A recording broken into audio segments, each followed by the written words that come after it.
have the one and only John Nichols on as our first guest. He's been patient. Everybody's been so patient with the Zoom crisis that we faced today. Who is the CEO of Zoom? Man, they have so much power. John Nichols, he is the author of the new book, with my little bookmark in place, The Fight for the Soul of the Democratic Party. Talks about a really important convention, time period when a progressive leader lost their power. So, John, thank you so much for joining us and for your patience. First question is, who was Henry Wallace? Yeah, I hope you can hear me. I can hear you. Yeah, you're linked good. up? You're good. You're good. You're good to go. Fantastic. I'm a little tenuous now, and I think you're experiencing a little of what I thought I would see last night at the convention.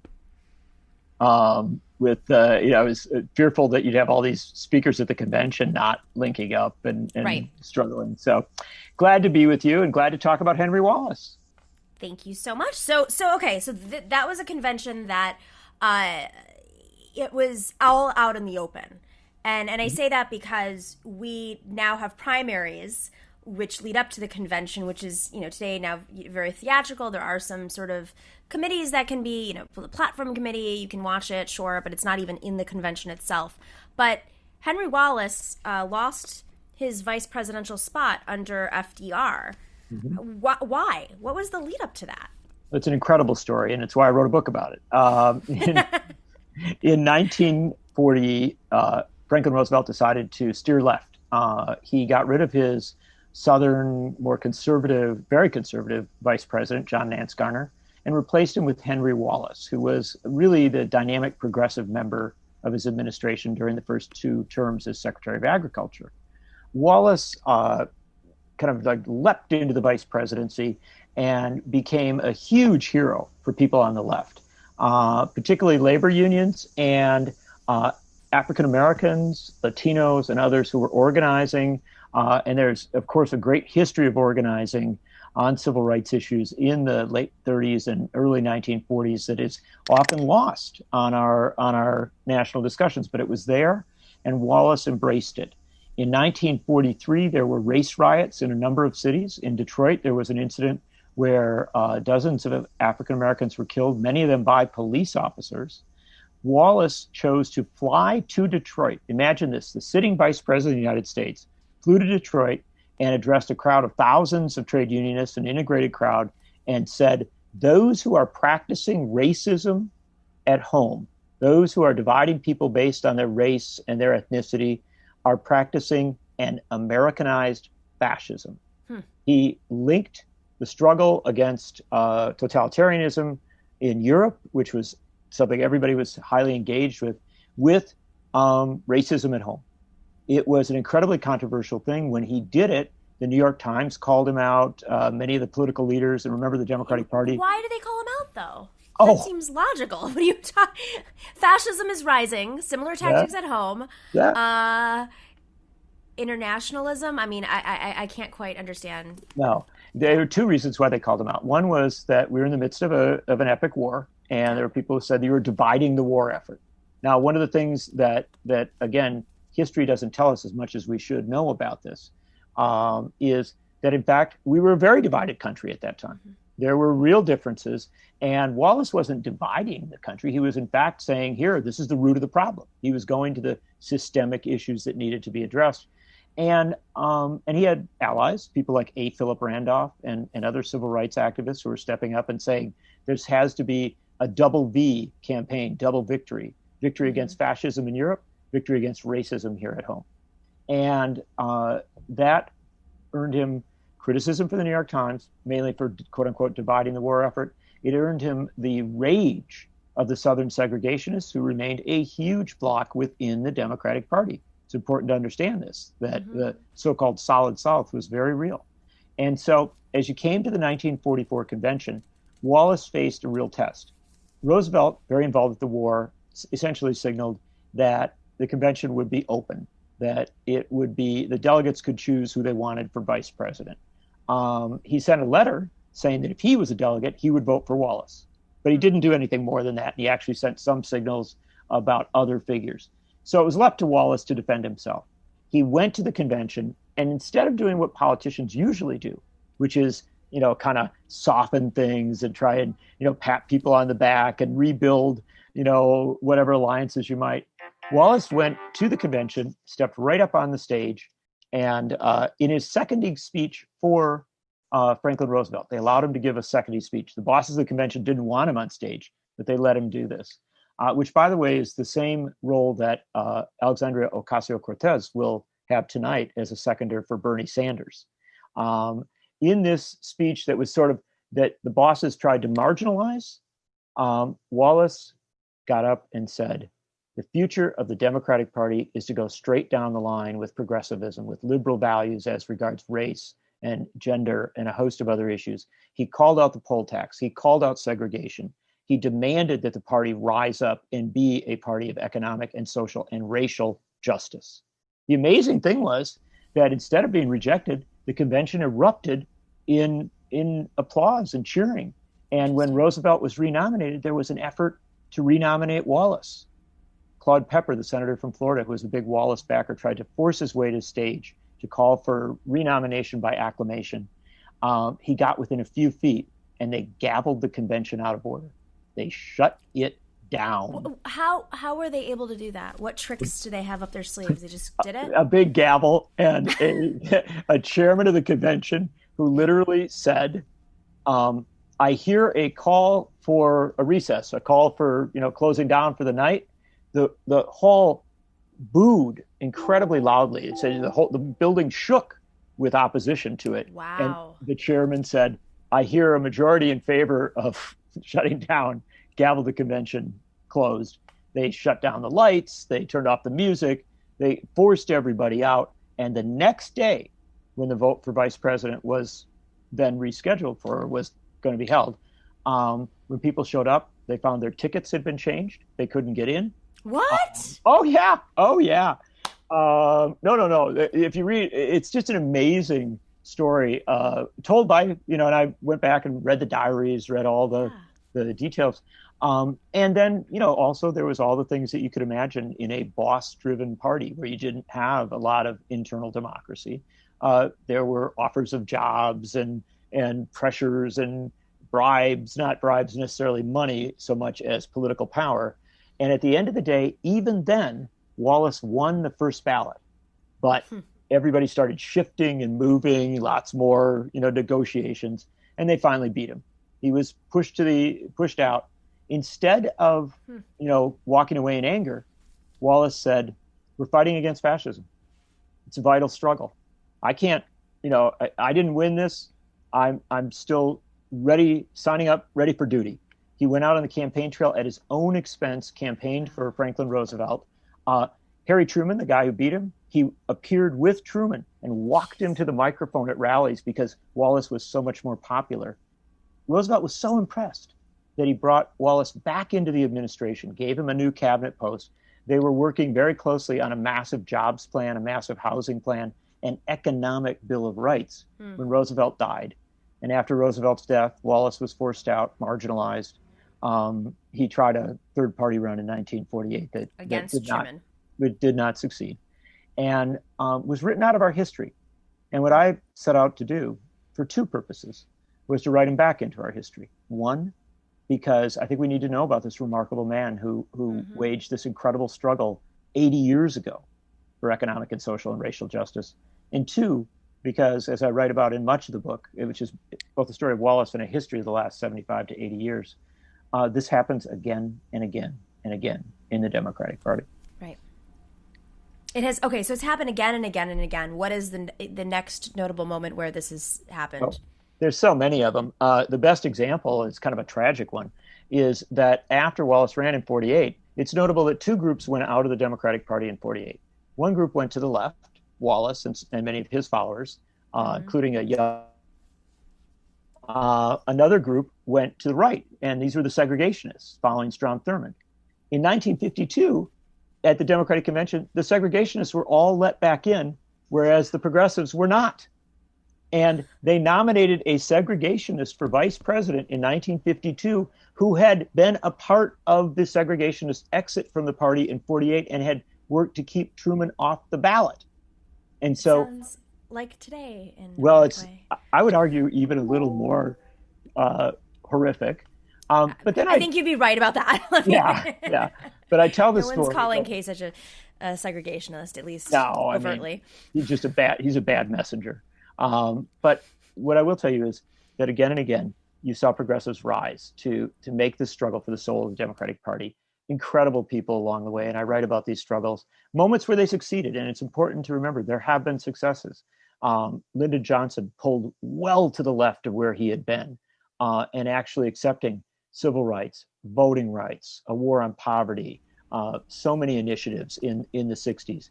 The rise of the 60s movements, which led into George McGovern's nomination in 1972. And the hidden story of what happened with McGovern, not told, that after he was nominated, after a grassroots campaign literally won the nomination of the party, leading figures in the party, former cabinet members, current cabinet members, mayors, governors, members of Congress, formed Democrats for Nixon and actively campaigned against their own party's nominee, and bought full-page ads in the papers, ran a whole campaign against their own party's nominee. Now, McGovern might not have won in 72, but he would have done a lot better if the party hadn't literally campaigned, if huge parts of the party leadership had literally campaigned against him. And it's interesting, though, because that's what, when you talk to some of these old-timer establishment members of the DNC, Elaine Kamarck is a perfect example. If, for those of you who don't know Elaine Kamarck, she was on the Unity Reform Commission with me. I believe she was either present for the Hunt Commission or there at the Hunt Commission as a member in 80, exactly, or 80, 81, whatever it was. Yeah. And that was where they established superdelegates. And one line that she says, and I hear it repeated over and over, is, we just don't want another McGovern, meaning the map was horrible when McGovern lost. And I remember arguing at the Unity Reform Commission, I think 2016 was essentially our McGovern year. Like, we were supposed to win. We lost we won the popular vote, lost the map. I mean, maybe it's not the same exact map, but their fear, or the messaging that they've been using as a fear mechanism for the last 40 years has been, we don't want another McGovern. We can't have, you hear it again and again. And they compared Bernie Sanders to McGovern. Exactly. But here's the interesting thing about it. I would, in defense of people who use that, I have heard that argument even made by progressives, by people who have just, taken it on. They assume McGovern lost horribly because he was, too progressive, too left-wing. The reality is that McGovern got about 40% of the vote and came quite close in a number of states. And if you had anything like a united Democratic Party, I think he would have done dramatically better. Right. But there was a choice by a lot of leading figures to make this exit from the party to back the Republican president of the United States, Richard Nixon. And we need to understand that often when it's said that progressives have lost, or it's said that they've failed, they didn't necessarily fail because their ideas didn't work with a lot of people. They failed because they were undermined. Another, to my mind, a classic example was in 1988, and I read about it a lot in the book. In 1988, Jesse Jackson went to the Democratic National Convention with an incredible coalition of backers. He had built something that was so dynamic. R.W. Apple, the New York Times writer, said that 1988 was the year of Jesse Jackson, that what he did was transformative in our politics. Now, at the convention, he was afforded a speaking slot, and he gave one of the epic speeches in American political history, which people should all, if you want to hear a good convention speech, check it out. The 88 convention speech. Yeah, yes. yeah. It's just incredible. But here's the interesting thing. Instead of picking Jackson for vice president, right, the runner-up for the nomination, a guy who was young and, exciting and had built a real movement, had a great vision. Exactly. Instead of picking him, they picked Lloyd Bentsen, the conservative Southern business senator from Texas, because somehow that would win them the South, right? Well, they didn't win Texas. They didn't win Southern states, but they lost a whole bunch of states with substantial populations of African Americans and young people who Jackson had proposed to mobilize. Yeah. And so what I do in the book is I go through the actual data on the populations, how close these elections were, and I argue confidently that if they had put Jesse Jackson on the ticket, again, maybe they wouldn't have won in 88, but they would have had a much stronger result, and it would have begun to build the party That's right. toward a future.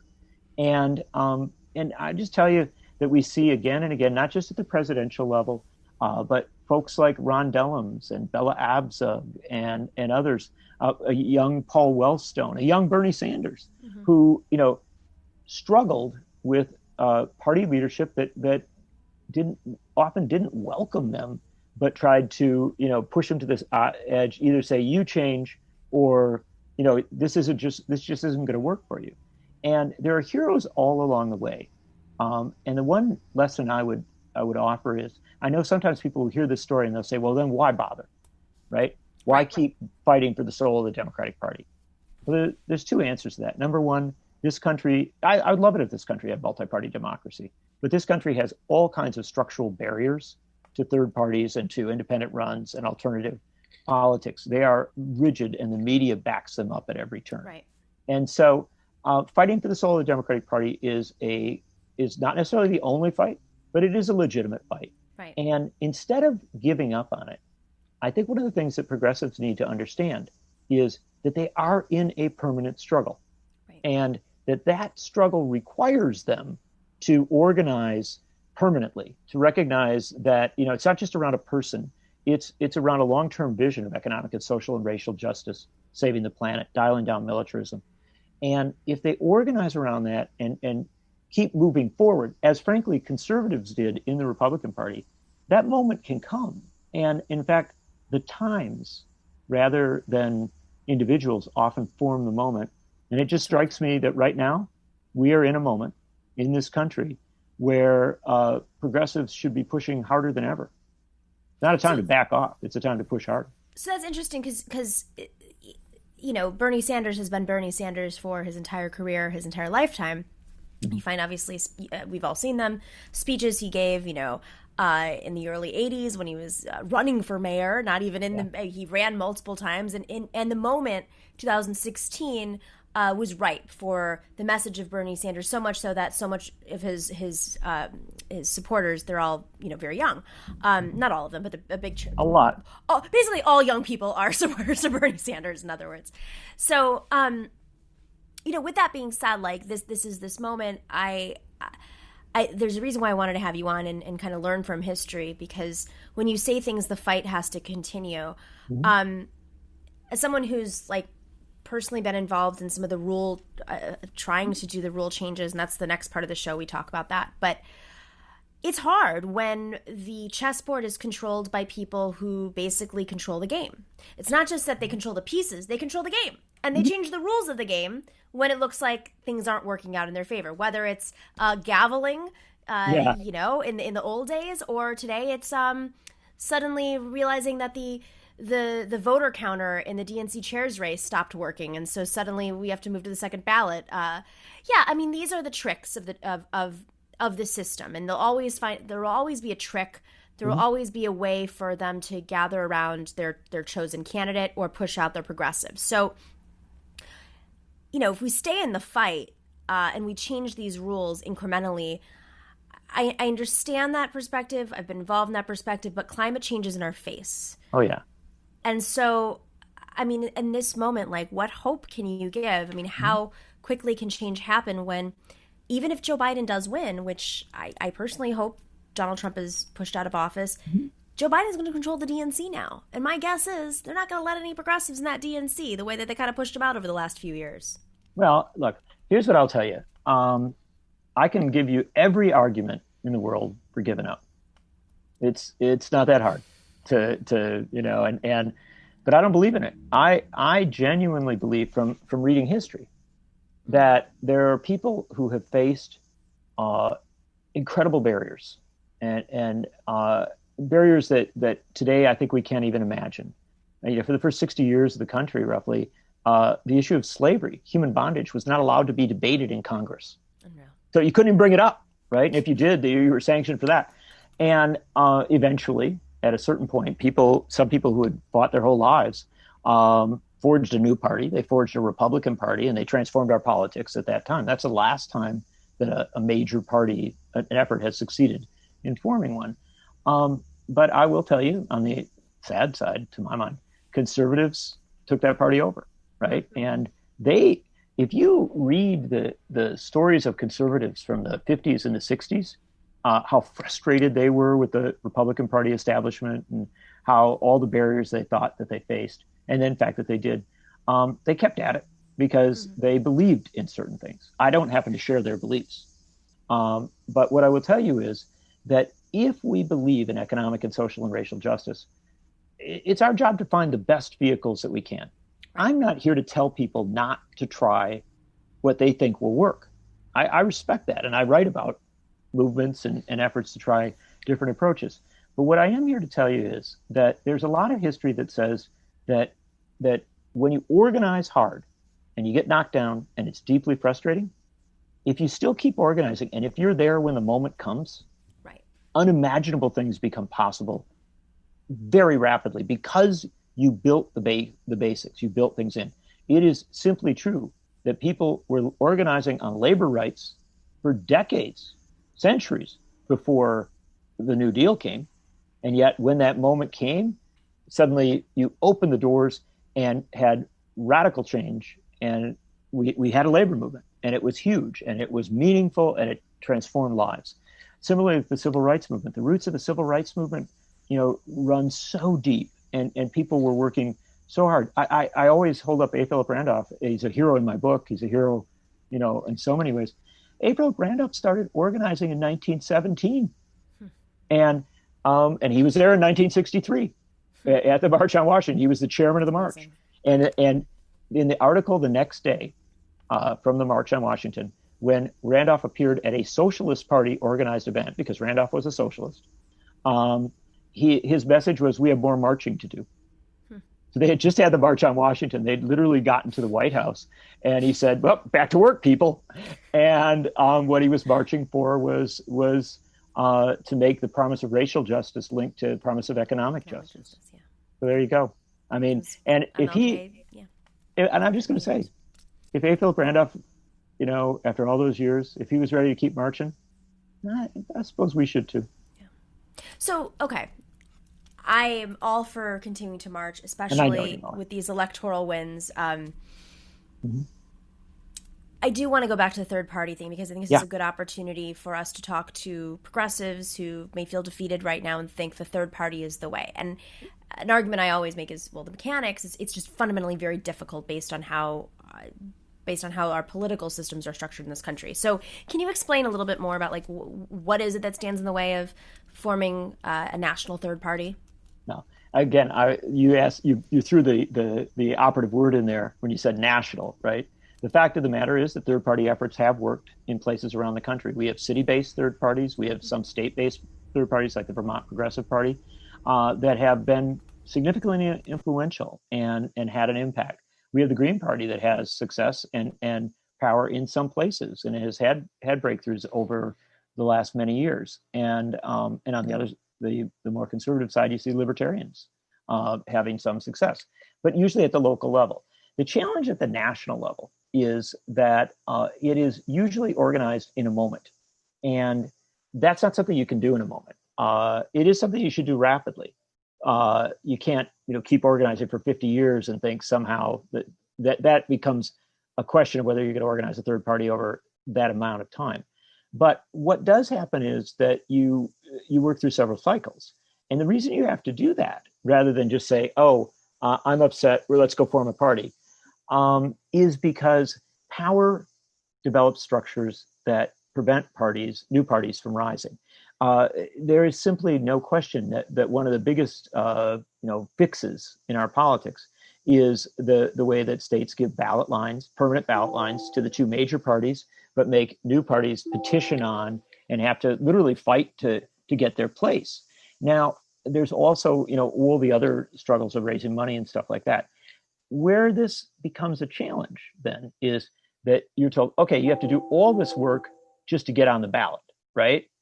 All of your energy has to go to getting on the ballot rather than fighting the issue debate of the moment, right? And effectively what power does is turn third-party organizing into they require you to create a machine, right? And to always be tinkering with that machine and to try and, keep on the ballot, keep keep in the game. It takes so much energy and so much, focus that I think it undermines third parties in many, many senses. And interesting thing is that I wrote a book, A History of Socialism in the United States, a number of years ago. And I spent a lot of time when I was doing the research for it, talking to very, very, very old people about when socialists actually won big elections, mayoralties, congressional seats, state legislative seats. Were cases, I think most people don't know that there was a time when the socialists were the number 2 party in many states. Republicans might be the majority, but the second largest caucus was the socialists in a state like Wisconsin, where I come from. Milwaukee, where the Democrats are supposed to be meeting at this point, is a city that had socialist mayors for 50 years, socialist sheriffs, socialist city councils, socialist school boards. Wow. They won elections, and they did it over time with a lot of structural organizing and a lot of structural work.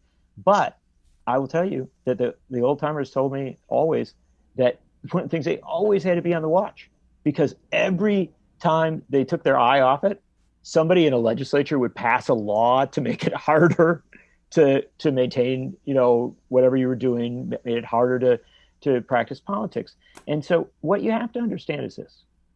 It isn't that to talk down third parties, it's to talk them up, right? Mm-hmm. It's not to talk down multi-party democracy, it's to talk it up, which I think it's something that I think really is vital, and it works in a lot of countries. But it is to say that what you have to understand is, just as there's a fight for the soul of the Democratic Party, there is a fight to engage in multi-party democracy. And it's a permanent fight. Power will always, get in there and try and make it harder. We'll try to erect barriers. And in many cases, the same people that would erect barriers in a fight for the soul of the Democratic Party, if you go third party, they're like, well, got to move over there. And absolutely. Yeah. And so then the question becomes, where do you do your work? I mean, and again, I'm not telling people what to do. I think people have to make their own choices, and I really respect that. But I will say that it's been very interesting to watch Democratic Socialists of America choose to make their fight inside the Democratic Party in primaries, taking on powerful incumbents. It's been intriguing to watch Justice Democrats and other groups do that. And you obviously followed very closely the fight of Cori Bush. And she ran 2 runs. As it wasn't easy. It was very, very frustrating, very, very challenging. But she's going to Congress, right? And there's a lot of people who are going to Congress out of this cycle. The interesting thing is, this cycle will see more breakthroughs for the left within the Democratic Party than 2018, which was seen as kind of a transformative moment. Our media doesn't cover it that way, right? Our media will always find a way to say, oh, you were last year's story, right? Right. But in fact, we're part of a multi-year story right now that is a fascinating one. And these primary challenges are working. And also, I would say that there is a transformation of elected criminal justice posts in this country. District attorneys, prosecutor jobs, in some cases, state attorneys general, judges. There's something happening out there. And instead of, simply focusing on frustrations at the national level, which I do understand, and it's a week of doing that, instead of simply focusing on frustrations at the national level, I would always encourage people to keep an eye on what's happening at the grassroots around the country, because there's an awful lot of evidence that the battlers for necessary change are prevailing in a lot of places. And one final thing I'll say about that, I always use the word necessary change. Often when we organize, when we think about going forward, we talk about our ideals and our goals and what we want. I think progressives win when they're talking about what is absolutely necessary, when there is no alternative.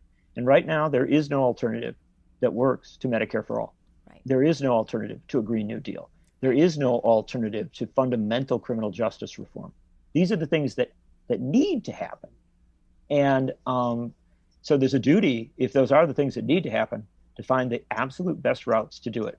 And again, I'm not going to tell people what route to take, but I will tell people the route you decide to take, stick to it and work hard on it over time, as I know so many people do, because I do think we're in a moment with the coronavirus pandemic, with mass unemployment, with this rising cry for racial justice, where big things are possible. And we don't want to miss this moment I think because we are missing the moment for no, I sure. don't think we are, but also we can't afford to, because So there's nothing next if we don't there's get it right. absolutely, I mean, climate change is in our face. The healthcare crisis of, hundreds of thousands of people in this country have been hit by COVID and unfortunately have perished because of a lack of responsiveness from both our president and Democratic governors and mayors in New York specifically. So moving forward, though, I think the ultimate question, kind of looking back at history, whether it's, I'm asking everybody this question. Joe Biden becomes president. He takes over the DNC. He puts together a team of our favorite class of young neoliberals on the cabinet. A lot of people feel motivated to run for higher office. We'll have his support, whether it's Pete Buttigieg or Hakeem Jeffries. How do we pressure Joe Biden? And despite the fact that he does have the power, how does the movement continue to pressure and win, and in a way that is different than with the Democrats not in power under Trump? Two answers. Number one, learn our history. Recognize that Franklin Roosevelt wasn't all that great at the start. There were a lot of people who were highly critical of Franklin Roosevelt, who were deeply frustrated with him, including a number of people within the Democratic Party and people beyond the Democratic Party who were involved in farmer labor, progressive American Labor Party activism in the 1930s into the 1940s. And he got better because people pressured him to get better. And he acknowledged it. He actually reportedly would say to activists, go out and make me better, go out and make me do it. And I interviewed Bernie Sanders the other day, and it was very interesting because I asked him about that. And Sanders said that in his conversations with Biden, he had a sense that Biden, he hoped, and I don't put words in his mouth per se, you can read the interview in The Nation, but that Biden would be that sort of president, not necessarily because of his past, but because of his present, because of the moment we are in, that you need a united party, and you need something beyond it. You need something connected to movements that is about big, bold structural change. So that's number one answer. And it is that that the moment may make it easier, and the movements may make it easier. The number two answer, which I think is just as important, but comes from a slightly different direction, is that I think power is more scared of the left right now than it used to be. I've covered politics for a really long time, and I remember knew Ron Dellums, interviewed him. I remember when Ron Dellums was feeling pretty lonely, and when I tried to think of a young Paul Wellstone, really kind of banging against a lot of walls, a young Russ Feingold, Bella Abzug, and people like that who got knocked down a lot of times politically. And the interesting thing about it is that there are moments when the right or the center, neoliberals, whatever we want to call folks, when they're the corporate folks, when they're very confident that they can roll over everything, they have their moments. And then there are moments where they're not so confident, where they actually don't know if they have the answers. They know what their donors want them to do, but they're not sure if they have the answers. And in those moments, real possibilities open up. Noam Chomsky always says that the great progress is made when power divides, right? When power itself isn't quite sure because of the challenges of the moment what to do. And that's a place where the left steps in and says, hey, we have a route here that actually is super popular and has tremendous potential. I think we're in one of those moments. I'm sad in some ways because this country is at a jarring place. It's at a very unsettling place. And so you can't really celebrate. What you do is you recognize that the moment is here, and that you have tens of millions of people who've lost their jobs and their benefits. And we shouldn't tie benefits to your job. We should have a Medicare for All program. We have a climate crisis that is real and that is overwhelming, and that we just had the record temperature in the world, not some distant place in California, right? Yeah. And so in a moment like that, we step in. We step in with clear answers. We're talking in an afternoon tonight Alexandria Ocasio-Cortez will, for a very brief moment, because they don't give you a lot of time, 60 seconds. Will address the Democratic National Convention. What she says, I will venture to suggest, will probably be more memorable than a lot of the other speeches. And there may be some kid out there in Kansas or Nebraska or Michigan or Florida or wherever listening, because they really are interested and they really do care. And they're going to hear something there, and they're going to decide that they're in on this. They're in for this. And that's what Harvey Milk used to say. People would ask him why he was so outrageous. He was this first openly gay elected official, and he would do things that were super controversial, and would always make the news. And they said, why do you do this? Why don't you just kind of like fit into the system a little more? And he said, because I think that there's some kid in Nebraska who's having a really hard time in school and having a really hard time with his family, maybe. And maybe one day he opens up his dad's paper and he sees a little article that there's a gay elected official in San Francisco who's fighting for justice. And he thinks, okay, maybe it's not good for me here. Maybe I'll move to San Francisco, and maybe I'll do something there. But that there's hope. And part of our job is to give people hope, to go on and fight harder and bigger. That's what Henry Wallace did. And it was a funny thing, when I was writing the book, I would find very, very old people who would say, when I was 10 years old, my parents took me to a Henry Wallace rally, and it never left me. That's incredible. We all have those memories. I met Paul Wellstone when I was 16 years old, and 2 months later he passed away in a plane crash. And I'll never forget the way that he spoke. It was part of this program called Junior Statesman, the way that he spoke to us versus all the other elected officials who came in and spoke. And it was powerful, and I think we all have those moments. John Nichols, thank you for your wisdom. Thank you for writing this book. The book is The Fight for the Soul of the Democratic Party. You could not have a better title for it. You are the national correspondent for The Nation. Is that correct? Got it right. And we hope to have you back on again soon. You do great work. Do great work. I don't know how you have so much time to write, to be honest, but you do great work. It's a great pleasure, and I have the wonderful opportunity to write about people who are doing great work. And so it makes it an awful lot easier. It's a good moment, right? Yeah, it is. Thank you, John. Thank you. Thanks for watching and listening to The Nomiki Show. But remember to click like and subscribe on YouTube, and please share on social media. If you're not already a patron, please join us for as low as $5 a month on patreon.com/The Nomiki Show for early and special content. That investment makes a huge difference. We are not corporate media raking in the dough. It's really you guys that are keeping us going. So please consider being a patron. And to our current patrons, thank you so much. We are incredibly grateful to you. We also now have swag. So check us out on thenomikishow.com to get your mugs, your totes, and your stickers.